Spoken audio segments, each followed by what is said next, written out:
Good day, everyone.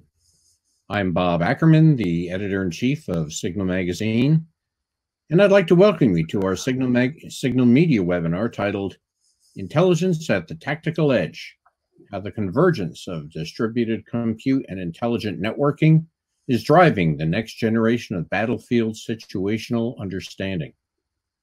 In today's webinar, which is sponsored by Packstar, Viasat, and Digital Barriers, 3 experts will discuss how these advanced technologies are introducing new capabilities that are changing the way forces conduct operations in the multi-domain battle space. Now, those of you who have participated in past Signal webinars are familiar with our audience interface. Throughout the presentation, webinar attendees are encouraged to submit questions electronically through the Ask a Question box on the webinar console. When our experts are finished with their presentations, they will answer as many questions as time permits during this hour-long session. Today's first presenter is David Schmolke, Director of Advanced Networking, Viasat Government Systems. With more than 2 decades of experience with the company, David manages Viasat's next-generation tactical networking and cybersecurity portfolio. Joining David as presenter is Mark Patrick, Senior Vice President, Americas at Digital Barriers. Formerly a group CTO leading research and development for analytics and products, Mark delivers AI-focused solutions for image recognition and biometrics identification. And also presenting is Charlie Kawasaki, CTO for Paxstar. In his 16 years with the company, Charlie has been part of a team that won Technical Networking Equipment Awards for several Defense Department programs across the services. All told, he brings more than 40 years' experience to the table in a number of networking, AI, and systems integration disciplines. So, with that, I'd like to turn the presentation over to David Schmolke. David? Thank you, Bob. And again, my name is David Schmolke, and I run our advanced networking business at Viasat. Today, I'm going to focus on a topic that has largely gone ignored in tactical communications, specifically the tactical network. While billions have been invested towards advancing wireless comms, we continue to leverage legacy networking technology that was designed for fixed enterprise environments. The tactical network is anything but fixed. It is highly dynamic with little or no static infrastructure, operating on a plethora of wireless technologies, many of which are not interoperable and across multiple classification levels. Further, this complex network, in the face of adversary threats in both electronic warfare and cyber, needs to deliver real-time situational awareness to the warfighter. But in order to create a true advantage, it needs to deliver situational understanding. Let me illustrate this with an example. A forward operations commander collects real-time information across the battle space. This includes unmanned system imagery from recent days that pinpointed an enemy location, followed by ground sensor data sometime after that that provides information regarding the number and types of vehicles, and then followed by an EW sensor that detected RF transmissions with a known signature. Leveraging data analytics and machine learning, we are able to take these seemingly disconnected pieces of information collected at different locations and points in time, and deliver to the warfighter information about the movement of an enemy convoy, the direction, size, type of assets, and where they're heading next. This is situational understanding. Further, this situational understanding capability makes recommendations to battlespace commanders on potential countermeasures, including fires and maneuvers that positions the commander for the best possible outcome. Emerging capabilities, such as telemedicine and predictive maintenance, further enable a force that can move more effectively and with greater lethality, bringing a critical advantage in the great power competition. This is the demand of the tactical network and requires a vast amount of data from a number of sources operating in a highly dynamic environment. Further, this situational awareness and understanding should not just be restricted to battlespace commanders, but needs to flow to decision makers at all levels, including the dismounted warfighter. To provide this, the tactical network needs to deliver unprecedented resilience, capacity, and ease of use. There is substantial heritage and commercial investment with networking equipment, protocols, and open standards that are core basic elements of any intelligent network. Furthermore, the emergence of commercial SD-WAN technologies brings more intelligence to network routing and greater orchestration to network management and configuration. So when we talk about intelligent network operations, what does that actually mean? Well, this really entails augmenting these powerful COTS technologies for the tactical ConOps.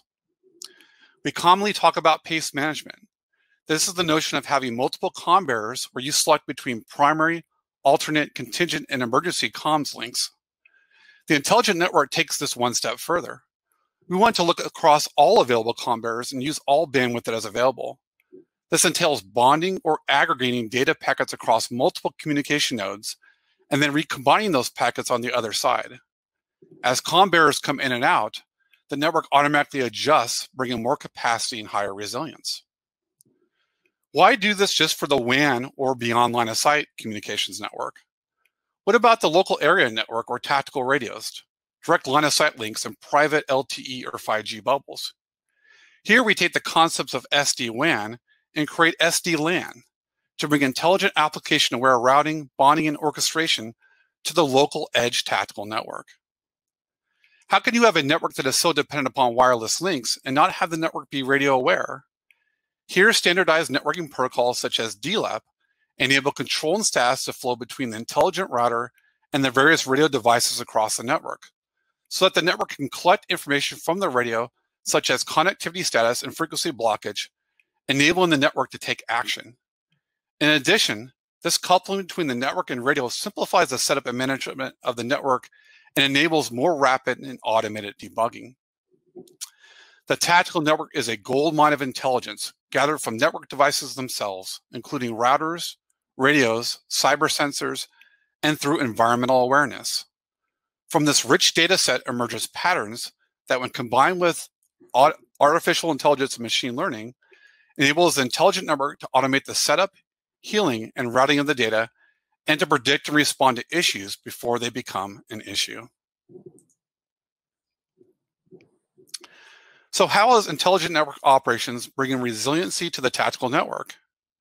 It is doing so by having the intelligence to detect all available communication paths between points A and B, and using data analytics and machine learning to constantly monitor for optimal routes, predict changes a priori, and moving traffic routes appropriately.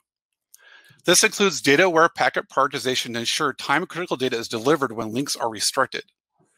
Further, communicating packet prioritization across multiple classification networks is enabled using protocols such as DSCP. In the example on the upper right of the slide, data is flowing from A to D over multiple paths across both nodes C and B. Shown to the right of that, a cyber event is detected at the red node B, and traffic is automatically routed around the event with no user intervention. So how is intelligent network operations bringing capacity to the tactical network? It is doing so by having the intelligence to go beyond pace to true bonding, by using all available comm bearers at the same time. Shown at the bottom left, if there are 3 links that are each operating at 10 megabits per second, then the user performance is nearly 30 megabits per second aggregate. If one link goes away, such as link 2 in the example, it drops down to 20 megabits per second, and the network automatically handles this without any user intervention. A problem with tactical network today is that critical intelligence, such as ISR or PLI, is sometimes contained within a special purpose or stovepipe network. Customer legacy protocols that don't interface with standard network protocols make it difficult to distribute this data where it needs to go. Today, we were able to apply intelligent network operations to convert this special purpose data and bridge it across multiple wireless links. By having this bridging or gateway capability, it enables certain types of data to leverage multiple communication links for increased robustness and capacity, so as to ensure the delivery of situational awareness at all levels. In September of 2020, Packstar, Digital Bearers, and Viasat collaborated on a powerful demonstration for the U.S. Army Cyberquest exercise. We ran an operational MedCom vignette depicted in the upper left figure that consisted of a medical staff stationed at a tactical operations center supporting a remote medic at an edge node performing a procedure on an injured warfighter. Shown in the images to the right, the medic wore augmented reality glasses with a camera that sent HD video over the wireless network. At the talk, Digital Barrier's image recognition software and Viasat Net Agility networking software was hosted on the Paxstar platform. The Digital Barrier software performed facial recognition against emulated patient records for rapid retrieval of patient data that was made available to the talk medical staff and the remote medic via the augmented reality glasses. This high-performance wireless connection was made available through Viasat's Net Agility software-defined network bonding router, instantiated at both the talk and the edge node. As shown in the lower left, Net Agility simultaneously managed traffic across two Silvus direct line-of-sight radios, a Viasat SATCOM link, and 3 different LTE networks. Net Agility bonded and aggregated the data across all available links. As the various links changed state, Net Agility automatically adjusted to provide the performance to maintain the quality and robustness of the connection. As a result of the very successful exercise, the Viasat team was invited to participate in the Army's MDO Live 2021 event coming up. Finally, I'd like to introduce our Net Agility family of products. Net Agility is a full-feature software-defined network router optimized for tactical networks and brings true multi-link communication bonding across a wide variety of wireless networks. As shown in the upper right figure, Net Agility connects battlespace sensors and platforms to battlespace management applications across a wide variety of tactical wireless networks, including MANET, SATCOM, free space optics, and LTE, and the emerging 5G technology. And it includes a full management portal that enables the ability to manage, configure, and update an entire network of devices, including a policy generation wizard with real-time status of all links and interfaces. The Net Agility solution is available as a hardware solution or virtualized on the leading tactical compute platforms available from Packstar, as we demonstrated at Cyberquest.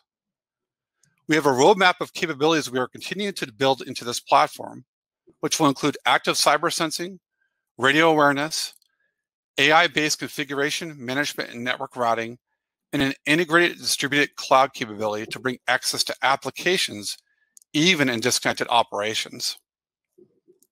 At this time, I would like to turn the presentation over to Mark Patrick of Digital Barriers, who will provide an overview of their powerful facial recognition and bandwidth-efficient video technology. Over to you, Mark. Thank you, David. The nature of our battle spaces is changing, and the warfare conducted within them is evolving rapidly. As we prepare for future battle spaces, we think of urban environments. We think of near-peer adversaries where striving for overmatch of technology presents a constant challenge to stay ahead. And we think of the impact of cyber on our data security and on our communications resilience. My two partners in this presentation provide a next-level communications, processing, and monitoring infrastructure. Our technology exploits these advances to achieve overmatch of ISR and decision support capability. Urban environments are impossible to monitor with a small number of mid-altitude UAS assets. In the same way that urban environments create complexity in radio transmission with a multitude of RF shadows, urban environments create shadows where we cannot see. We need to dramatically increase the number of sensors, video and SIGINT, to overcome these challenges. We need to employ greater numbers of UAS assets, likely small form factor drones, to complement those higher classes, and we need to remotely place additional camera sensors into the battle space. And we need to get this additional intelligence back to analysts and decision makers. But sending video in near perfect conditions is challenging enough. Think of what has changed over the last year in our personal lives. A massive increase in the uploading of video, our Teams, WebEx, and Zoom feeds, on infrastructure that's really designed for pushing content out from the center. My 9-year-old certainly has trouble with a consistent remote school connection, and doubtless some on the call are having the same issue watching us now. Video is big data, it's fragile, and it's hard to move around. And what constrains commercial networks that have tens of billions of dollars behind them and exist in largely stable conditions strains our military networks also. And in a near-peer environment, the airwaves are congested and they're heavily contested. We must assume and counter the impact of these cyber attacks. You will recall we saw strategies earlier for moving bandwidth between frequencies and to reduce comms level. Well, that typically reduces the available bandwidth, the size of the pipe. And when we do successfully deliver video to decision support and decision command, it's very slow to review and interpret. So how do we make sense of tens, hundreds, or even thousands of video streams coming simultaneously from the battle space? Next slide, please, Charlie. Well, we need a multi-pronged strategy to deal with this abundance of data and not lose sight of critical battle space activity. Firstly, we want to only send video when we need to. For example, when we have confirmed sighting of an HVT, maybe generated by an AI running on a soldier-worn or a support vehicle-mounted processing system. We want to send the target information with associated useful imagery and then allow a real-time connection to be established from the top on demand.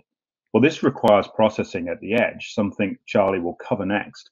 And the great advantage is that the AI has access to the best version of the truth, the full HD video before it's further modified and compressed to fit over a constrained network. We also need to ensure that large video data moves through the minimum number of network echelons possible. At Cyberquest 2020, all three parties presenting to you today collaborated to show that video and intelligence sharing at the lower tactical internet is highly feasible and didn't require a TOC and higher level network to manage and federate those connections. This removes significant up and down strain on the wider network. And we also need a more efficient and resilient way of encoding video to reduce network saturation and to recover from transmission errors. The codec I'll show you on the next page is a neural network derived codec. It's been specifically designed to focus on elements of the scene that are important for humans and for AIs to focus on. It uses less than half of the bandwidth of traditional approaches and often significantly less, and it stays real time and recovers from data loss rapidly. It was specifically designed for wireless networks and is compatible with all common military and commercial video formats and viewing platforms. This, combined with running intelligent AI at the edge on superior COTS-derived processing platforms with an adaptive communication system, is what allows significant scaling of ISR. In the top left, you'll see an example of this from Cyberquest 2020, a video feed from an end-user device, a rugged Android smartphone running our video codec. This is delivering real-time video and audio from the battlefield through the lower tactical internet and then beyond line of sight to a remote medical expert for support. This is decision support open to wider use cases. Next slide, please, Charlie. Digital barriers contributed two technologies to the recent Cyberquest 2020 event, EdgeViz and SmartViz. EdgeViz is our family of video encoders available as a hardware unit or just software depending on application, and it transforms video into a more efficient and reliable data stream, whether from fixed cameras or mobile streams such as a UAS or body-worn, whether from optical streams or from thermal cameras, totally camera agnostic. It's fully adaptive all the way down to 10 kilobits per second. That's less than a dial-up modem. Typically, our clients allocate 100 to 300 kilobits per second for human review and around 800 kilobits per second for a stream that will be ingested centrally for an AI review. This compares to maybe 1 to 3 megabits per second normally allocated for human review and up to 5 megabits per second for AI review. Our data shape, what you see on the graphs on the screen, doesn't look like video. Video is normally spiky, which you see on the H.264 graph, and that causes huge issues on constrained networks, and it's responsible for most video freezes and increased latency. We are a guaranteed fixed rate codec, which means we never exceed the user-defined cap, and if the network isn't providing enough bandwidth, the codec will auto throttle down. This lack of spiking also ensures that other critical data sent in the same network is not whited out by video transmission. Next slide, please, Charlie. And there's some other groundbreaking capabilities. As you'll see in this body-worn example, the video is streaming between 10 and 100 kilobits per second, which is very low for moving video. The remote user or another team member can review the stream, and if they need more detail, they can rapidly request it, with all the pixels that were lost during the high levels of compression retrieved. We can also perform something similar in the live stream, allocating higher levels of bandwidth to different areas. And you could even drive this algorithmically, track an enemy UAS, feed us the polygon coordinates, and we will assign higher bandwidth in the video stream to that area. You may have noticed this codec tearing the video and recovering rapidly. This was real-world data loss in the channel. We maintained the best video possible and recovered real-time video in around 1 second. Other technologies typically hang for 5+ seconds and move from real-time into significant latency. Next slide, please, Charlie. We discussed earlier that video is immensely time-consuming to monitor. Blink once and you can easily miss something of importance, maybe a critical enemy activity. And AI never takes a break, so placing an AI at the tactical edge allows us to give it the best quality imagery and reduce our net bandwidth requirements by up to an order of magnitude. That order of magnitude means more ISR and more resilience. But placing this asset at the edge requires processing power, and it requires a hardened cybersecure architecture to ensure its integrity. Solve these challenges together, and it unleashes a wide array of different analytic opportunities.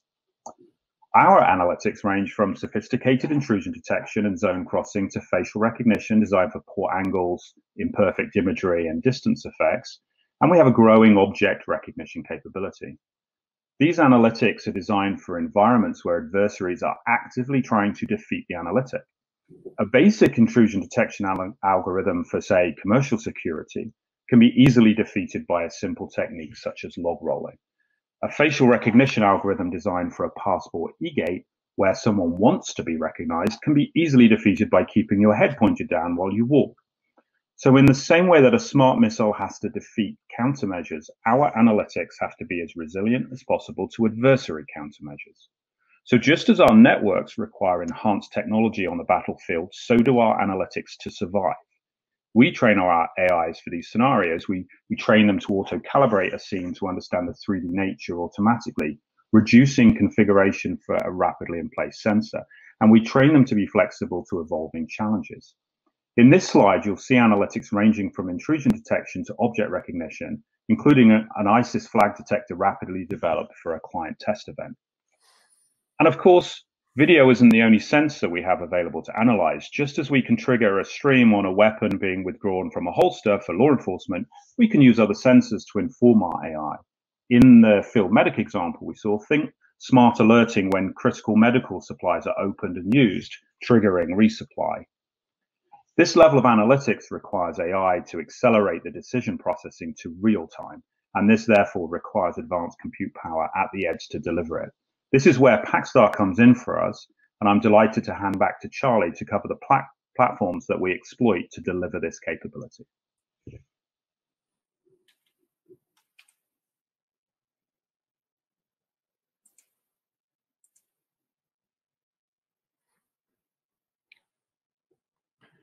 Thanks, Mark. I just wanted to make sure that my microphone was unmuted.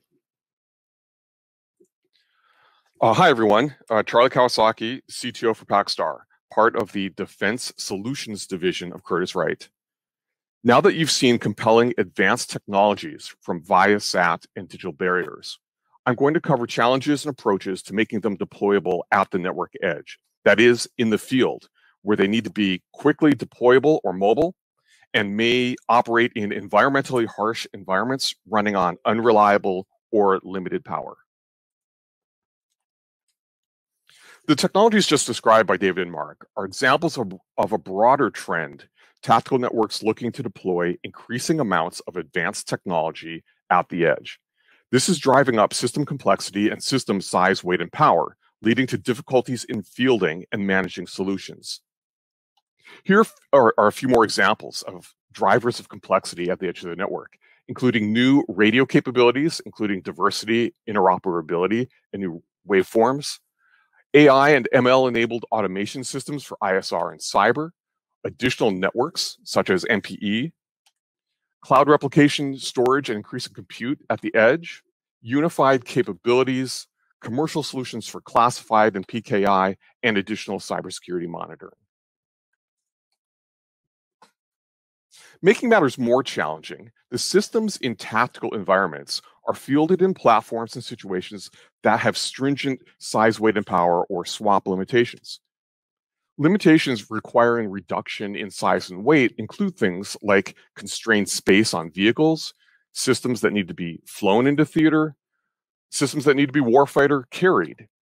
And limitations that require reduction in power consumption include things like fixed vehicle power budgets, warfighter carried batteries, and limited fuel supplies. Here are several real-world examples. The first is a photograph of Paxstar equipment wedged in an MQ-1C Gray Eagle UAV. As you can see, space is tight, and weight is always an issue on aircraft, and the power budget is fixed. Another example is this U.S. Marine Corps Network on the Move C2 vehicle. As you can see, there is very little additional room for equipment, and since this photograph was taken, that space has been claimed. Lastly, you can see an example of Packstar equipment tucked in behind the KVM on this M-Razor light vehicle. This is an example of the Army's efforts towards downsizing communications nodes in order to increase mobility. To make technologies available at the edge, Paxstar develops three major product lines: small form factor networking and compute hardware called the Paxstar 400 series, which is now deployed in a wide variety of large communications programs, such as the ones shown here. We also develop an intuitive, integrated, single pane of glass GUI called Iqcor software to manage suites of advanced networking technologies now in use across large tactical programs as well as in large Fed and IC fixed headends. We also develop integrated, near turnkey solutions combining our hardware, our management software, and third-party technologies such as the ones you just heard about from Viasat and Digital Barriers. Our flagship integrated solutions include the Secure Wireless Command Post, Modular Data Center, and Modular Radio Center. The core of Packstar's small form factor solution is the Paxstar 400 series modules. We developed a comprehensive family of capabilities, including routing and switching, tactical servers, radio gateways, and sleds to integrate third-party unmodified hardware. To create complete solutions, first we integrate modules by snapping them together, sliding them into our smart chassis, providing UPS and additional power conditioning and conversion and supplemental cooling, and we mount them into transit cases or rack mounts or custom brackets. Paxstar and many of our partners also combine Paxstar 400 series with other technologies and peripherals and integrate them into complete programs, including small teams, vehicle-mounted, and transit case use cases. This next photo illustrates the magnitude of savings delivered through small form factor systems. You can see here a Paxstar 451 server sitting on top of a short rack 19-inch rack mount server. These typically come in at about 10 times lighter, 12 times smaller, and 20 times less power consumption than typical data center equipment. But reduction of size, weight, and power is nothing without reliability. These systems must be designed and tested to ensure they work in harsh environments. We use certified external testing labs to ensure we uncover any design issues. And what you're seeing here is a list of every MIL Standard 810 test that every one of our modules goes through. In addition, we have specific program-specific wide testing of things like power and EMI. And to date, we've completed over 175 tests. We make those reports available to our customers.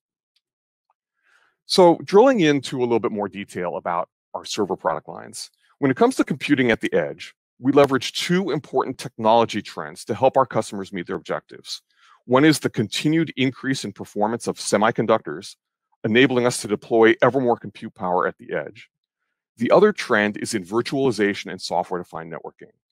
Enterprise technology companies provide their enterprise-class networking and security technologies to us in the form of virtualized appliances. And because we develop open standards-based servers, we can field a dizzying array of technologies, such as what you've just seen.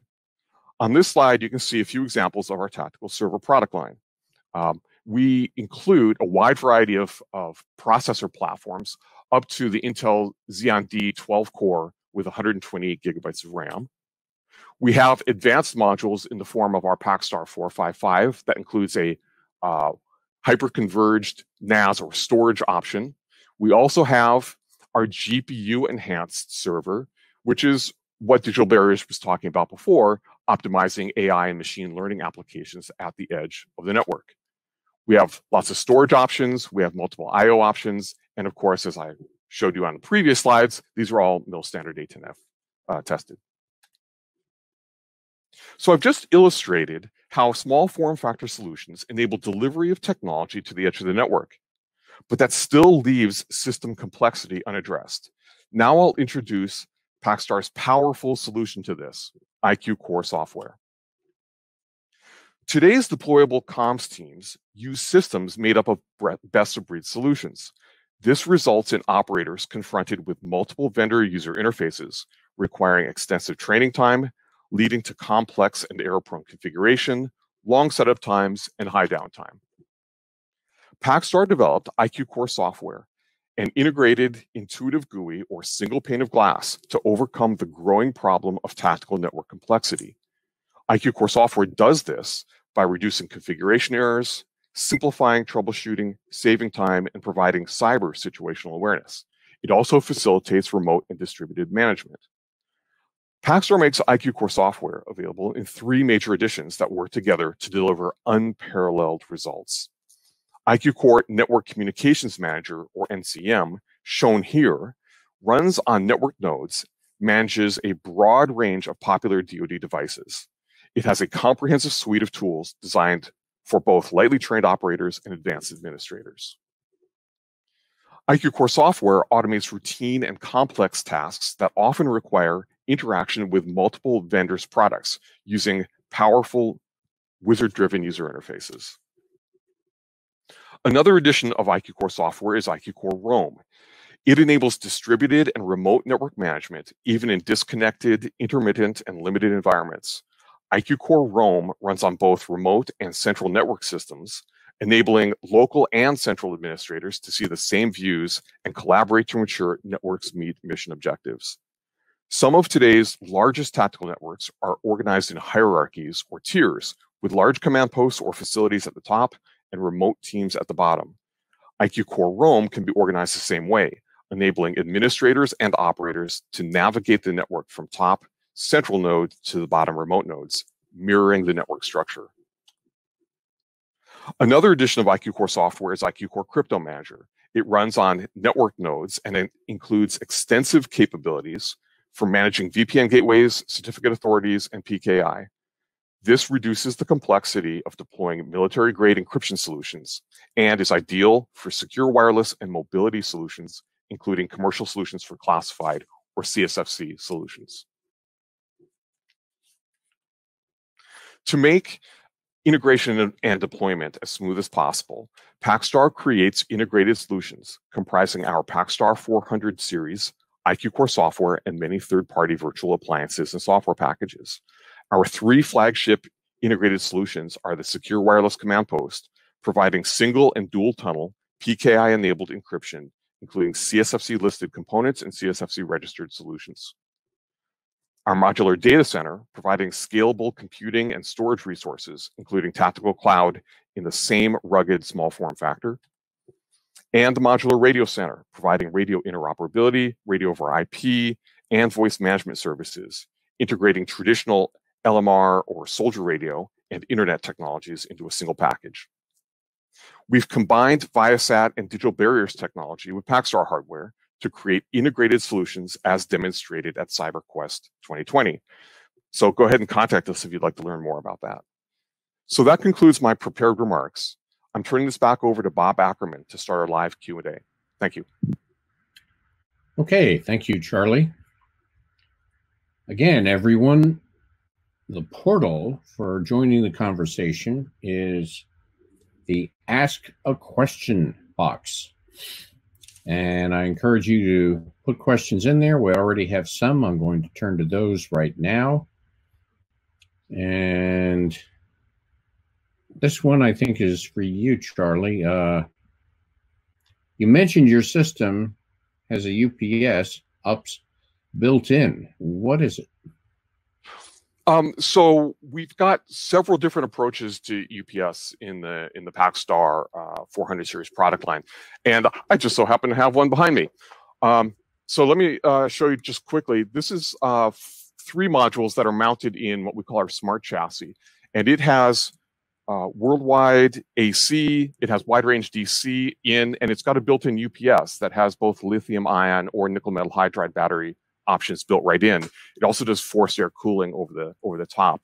But also you can see these modules slide out and can be used for things like backpack applications or small teams.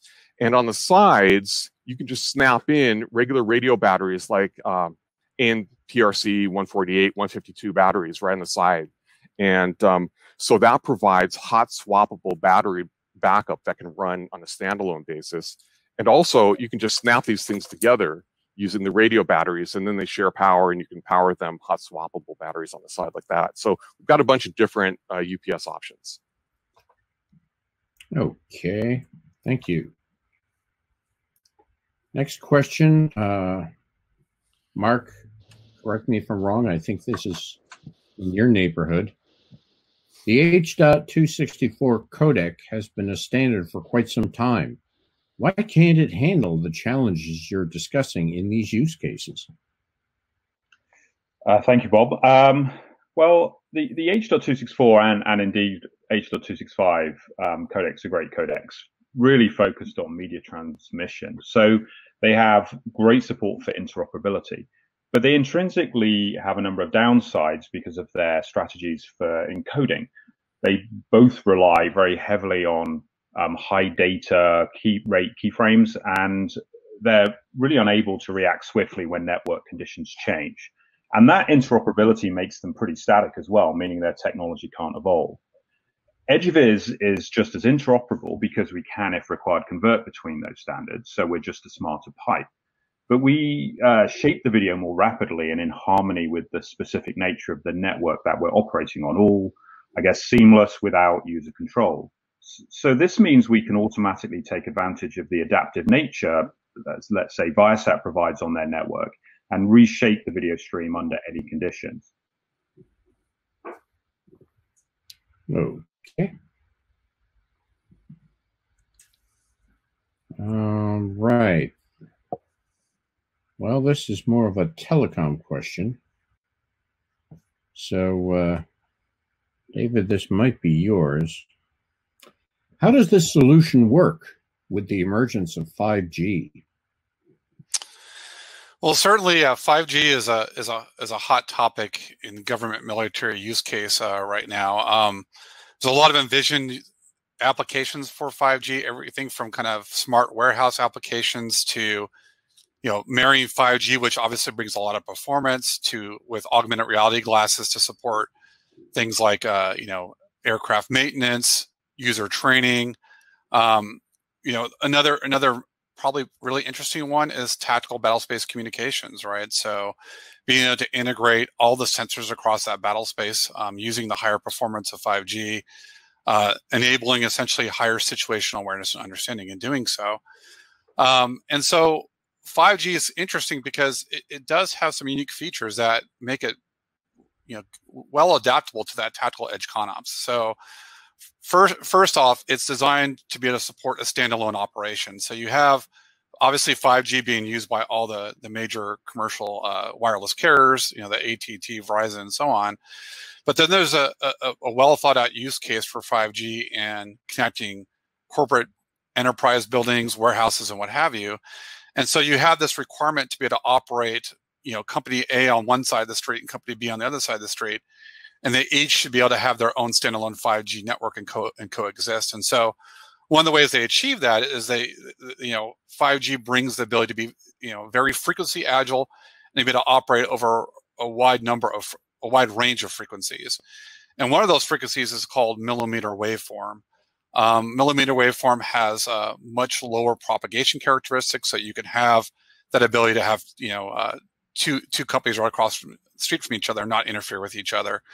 And so when you think about that in a military context, having that lower propagation spreading of frequency is really important. And then 5G brings what's called a beamforming type capability, where you can really center the energy in a fairly tight, narrow range of area.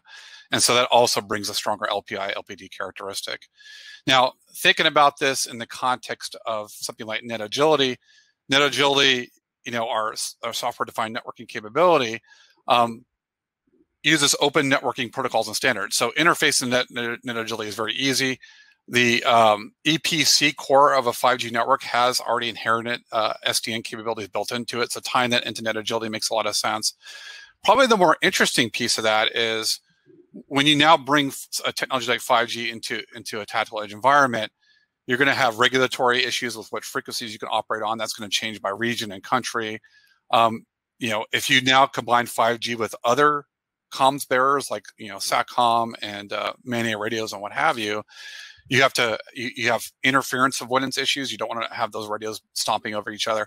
And so a solution like NetAgility, which is network aware, radio aware, location aware, can make the decisions on tuning the frequencies across those multiple communication bearers to optimize the use of a technology like 5G in a tactical battlespace environment. David, let me jump in, putting on my journalist hat and asking a follow-up here. You're talking about the millimeter wave bandwidth in 5G, and propagation's not that great, and it doesn't penetrate steel, concrete, or other things very well. Doesn't that improve security in terms of an enemy has to get a lot closer to be able to listen, and thereby you're reducing the low probability of intercept by using these communications? That's exactly right. And this goes back to, again, frequency agility, right? In dynamics, spectrum sharing, where basically you're going to tune, which bands and which frequencies you're going to use in a given situation. And yes, when you're operating in an area or region where you have a threat of near adversaries, taking advantage of that very low propagation is better security, because then they can't hear your signal and it's harder for them to jam it as well. Okay, thank you. Next question. This looks like a Charlie question. It's on Paxstar.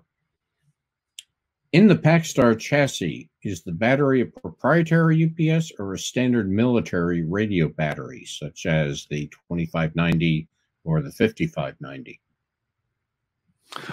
Yeah, in the Packstar UPS, those are standard military batteries, so nothing proprietary at all about it, which makes it a lot easier for programs to adopt. Okay, thank you. Next question I am going to direct toward Mark. Does your video analytics handle infrared camera imagery? In some cases, yes. So obviously one of the important things about moving out of the optical spectrum is you can have a passive sensor that is working through 24 hours. So that's really important for things like intrusion detection, to determine if you have an adversary approaching you. So yes, we are agnostic in that sense to the type of sensor.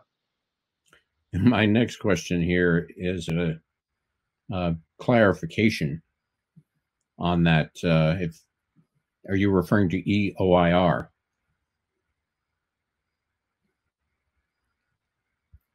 Well, obviously there are a number of different sensors that are working outside of the normal optical spectrum. In some cases, we may have to retrain an AI to work in a different spectrum than the one that we are typically working in. A lot of this will simply come down to the fidelity and resolution of the available sensor, whether or not we can get enough information to reduce, false alerts as much as be confident about a positive alert.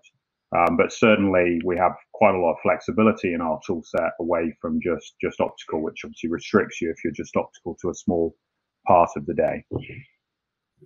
Okay, thank you. Charlie, this next question is for you.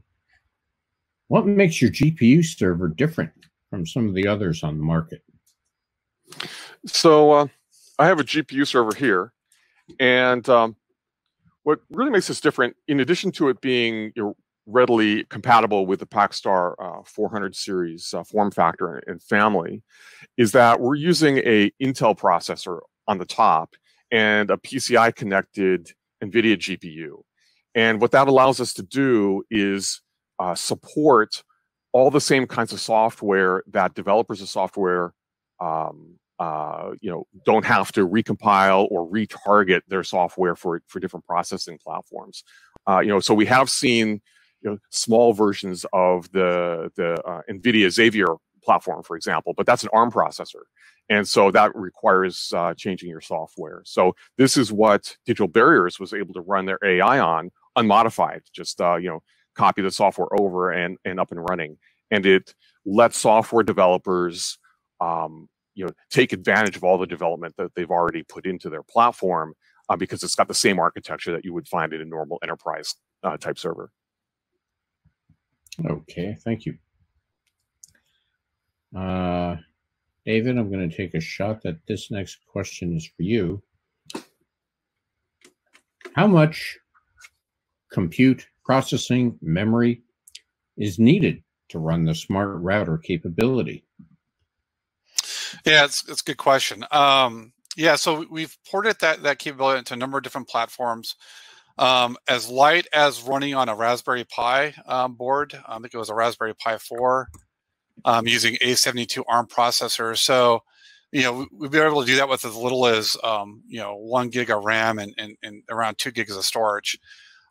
So that kind of talks to the fact that we could go pretty far out to the tactical edge in delivering this capability. And then we've run on Paxstar platforms. We've run on the Army's surrogate MFOX platform. So really, we designed this very intentionally to be able to be very platform agnostic. We've run it in virtualized instances as well. So that enables it to be very easily portable onto a number of different platforms and use cases. And really, this is important, right? Because when you think about bringing a capability like this to a tactical edge environment, it's not always very realistic to add a new box into the system. There's swap impacts to doing that. There's cost impacts. And so being able to take this as a software augmentation, virtualizing onto whatever existing compute's in place, Paxstar, again, is a great example here. They already have a great footprint out there. And so just taking Viasat's capability and dropping it in there is clean. And so, really for us, having that zero swap impact capability makes it highly extensible and enables you to get to that smart, intelligent networking capability very rapidly without years of having to introduce new hardware into custom platforms. Okay, thank you. Well, this is a Digital Barriers question, so Mark, I'm going to send it your way. Is Digital Barriers analytics software only compatible with Nvidia GPUs? No, we have expanded our support for just, say, the Intel chipset. So much of our software will run, for example, on the Packstar 451 as an example platform. But the Packstar 453 with the Nvidia GPU is the first platform we've seen for a military application that allows us to run the full range of our software, if you like, at the highest settings, at the highest fidelity of the analytics. But we do cover a wide range of different platforms. Okay, thank you. Next question, I'm going to guess, is your neighborhood, Charlie. Are swap improvements at the tactical edge approaching a limit, or is there still a lot of room for future improvement? Oh, there's always it's a never-ending investment for us, and there's many different vectors from which we address swap, and sometimes it's not just actually reducing the size of the module, but it's jamming in more memory or more processing power into an existing box, and using virtualization, we can host more processing or workloads directly in the same physical footprint. But that's something we've been reducing swap as part of our company's legacy since we were founded, and I don't think that's ever going to end. Okay, thank you. This question is for both David and Mark from one of our attendees. From a program of record integration standpoint of new technology, how would you see introducing the Net Agility SDN and DB EdgeViz SmartViz functionality across the battle space with minimal training or logistics impact? You want to take a first shot at that one, Mark? Yes, I'm happy to. I think firstly, obviously being able to run on a existing program of record hardware speeds up general implementation, modification maybe to that program to allow that to run. And clearly the software has to then move through its appropriate, cyber testing and other checks. But from a training perspective, we certainly have designed our software to be up and running with the warfighter in a minimal amount of time. So a lot of our capability is auto configuring and kind of ready to go on install. So we try to minimize the amount of expertise that is required to operate our capability. Yeah, what I would add to that is, I mentioned earlier, we have a unified portal capability that enables you to manage from a single point a whole network of net agility routers, right? But in addition to that, we're able to integrate with capabilities from Paxstar, like their IQ Core software capability, that has been selected by the Army and provides a common dashboard for managing multiple different types of devices across the network. And so we can integrate tightly with existing applications that does reduce training and logistics time. We can use our application, which is very much designed for optimized user experience and being able to integrate both network and radio management together. And again, just going back to both the fact Viasat and Digital Barrier software is designed to be, it's software applications running on existing compute platforms. And so it's not, it doesn't require a bunch of customization. So we're able to basically rapidly push ourselves out there and use those capabilities to be able to shorten that train and uptime.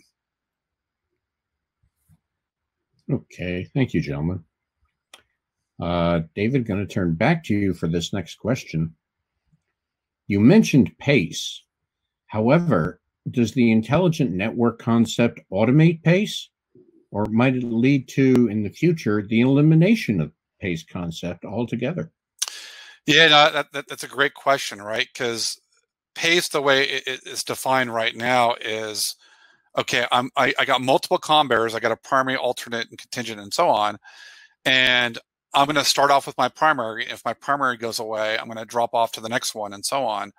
And the concept is to do that in an automated fashion. From our perspective is we support that capability 100%, but we prefer to take that one step further. I think get to the notion that you're talking about, where perhaps you're eliminating the pace concept altogether, and that's by using all available comm bearers at the same time, right? So I'm not just going to pick one or the other. I'm going to look across what's in front of me and what I'm able to use, and use that all together and aggregate it, right? So going back to that earlier example, if I have 2 links each running at 10 megabits per second, well, I want to get the capacity of close to 20 megabits per second, not just 10. So I'm going to use both links at the same time. And as the situation changes real time, as it very much does on a tactical network, you want the network to automatically manage and respond to that without any user intervention. And that's definitely the capability that we demonstrated at Cyberquest and we're able to deliver with that net agility capability. Okay, thank you. This next question is a Paxstar question, so I'm going to ask it of Charlie. What other AI applications run on Paxstar 453? Well, thanks, Bob. Well, actually, the Paxstar 453 is brand new. So the digital barriers technology is the first one that we're announcing in the class of video analytics and video codecs. But we're seeing and putting a lot of activity into that space because the benefits of GPUs are so pronounced. So we're actually out now, actively engaged in big data applications, sensor fusion, cyber situational awareness. But we're out there looking for partners who have the ideal use cases and the ideal software applications that can run in a distributed and edge-based environment. So happy for people to reach out to us to talk about that. All right, thank you. I've been pretty lucky so far in guessing who gets which question. This one I'm going to take a shot in the dark and hope it's for David. And if not, someone else should jump in. How does the ability to bond and orchestrate data work in an environment where you have multiple classifications domains? Yep. That's something I can help with. That's actually, it's a very real world problem that just your COTS networking solution isn't going to necessarily be able to handle, right? So the circumstances are essentially you have a red side network, you might have a red side router along there, and then you have a black side network, which is your encrypted data, and you may have n number of radio devices hanging off of that black side network. And so a common architecture topology is that you have your red side router communicating with your black side router in order to be able to smartly manage the movement of data across your network. The problem is how does the red and black side router communicate to each other when the data is all encrypted, right? And so there's kind of a couple different approaches to that. One is, so if the red side router knows, has some information with regards to the type of data and how to shape that data and prioritize that data over the network, how do you get that information to the black side router? And so there's protocols such as DSCP. I think I mentioned that earlier. It stands for Distributed Service Code Point. It's basically a field and an IP header that enables control data to flow from the plain text domain down to the ciphertext domain. And so you can take advantage of DSCP in order to be able to pass intelligent routing information from the high side to the low side. Another approach too is using control and status bypass capabilities. So didn't really talk much about in this presentation, but Viasat has a depth and heritage in Type 1 crypto technologies, and so in that Type 1 crypto capability, you typically have an inherent control status bypass capability built into it. So with a single box, without having to add additional boxes, you'll keep hearing this theme from me, right? Let's not add more hardware. But with the existing comms infrastructure that's on the tactical network, you can take advantage of that control and status bypass capability within the crypto to also push control and status information between the high side network, the black side router, and the black side radios as well. And so this feeds back to that statements I made earlier about having the radio awareness and the radio intelligence to inform the decisions. And so doing that with crypto in the middle is actually a real complicated problem. And that's something that we've designed for when we've created this capability. Okay, thanks. This question is clearly from Mark. Facial recognition is typically used for close-up applications like access control, but does it really work for subjects at a distance? Well, firstly, please don't try and use access control facial recognition for distance applications. You're not going to get a successful result. Face recognition for, say, a passport gate has great lighting and a subject looking at an HD camera, and we don't have that. So we use multiple techniques in order to get a good result at distance, including tracking a subject and getting the multiple glimpses we get of their face as they move through a scene, and compensating for lighting and environmental impacts. And then we just constantly shift the matching scores, both to be more ideally confident of a match, but also if we're not confident of a match, to quickly reject it. Because one of the things we really want to do is not overwhelm analysts and decision makers with poor quality AI hits. It's just as important to make sure that you sift out the bad data as well as the good. Okay. Mark, I've spotted another image recognition question here. I'm going to ask that immediately. One of our audience members wants to know if the image recognition also includes AI, ML, and DL as well. Yes, it does. So most of our analytics will use, most of our AI capability will use a machine learning process in order to teach the neural net what it is that we're looking for. Interestingly, we've found great advances as well in auto configuration using an AI to analyze a scene to set up the parameters. Like, I know that is a tall person far away from the camera and not a shorter person near the camera. I mean, a basic thing like that. If an AI can interpret a scene, then we know something about the nature and can improve our our recognition process through the AI that's performing the matching. So we use those techniques in many different parts of our processing chain. Okay. Charlie, Paxstar question. Can the Paxstar IQ Core software only be used on Paxstar modules? As a matter of fact, the first large programmatic deployment we had for IQ Core software was not on Paxstar modules. It was on standard 19-inch rack mount equipment that was mounted into transit cases by PM Tactical Networks. And so yeah, it's a very open standards based software package that uses industry standard networking management protocols and application APIs. So it's very much in use by large enterprises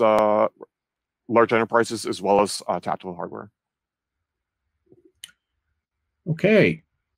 Well, that concludes our Signal Media webinar for today. Thanks to our experts for their presentation, and thanks to all of you for joining us. Our presenters will try to respond directly by email to any unanswered questions in the queue. You can link to the archived version of this webinar, along with previous Signal webinars, on the Signal Media website at www.afcia.org/signal/webinar. Thank you again, and have a good day.